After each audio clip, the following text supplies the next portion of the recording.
Si Noe. Ito ang salaysay tungkol sa pamilya ni Noe. Si Noe ay makadiyos.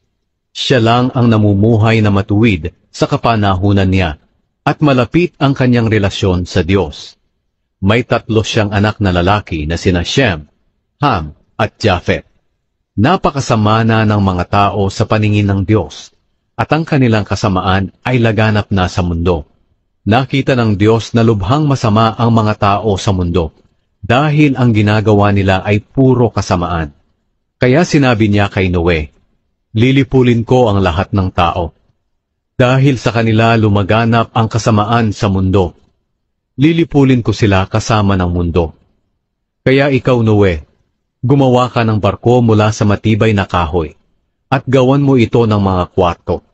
Pagkatapos pahiran mo ng alkitran ang loob at labas ng barko.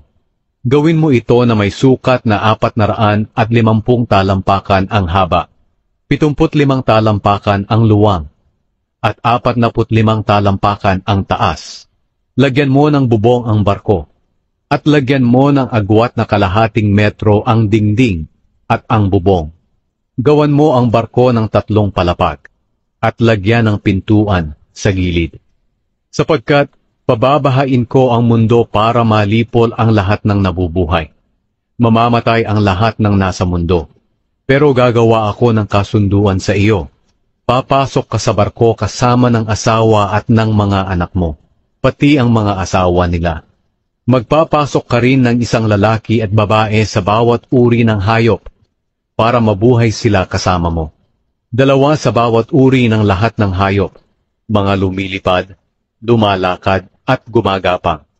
Lalapit sila sa iyo para hindi sila mamatay.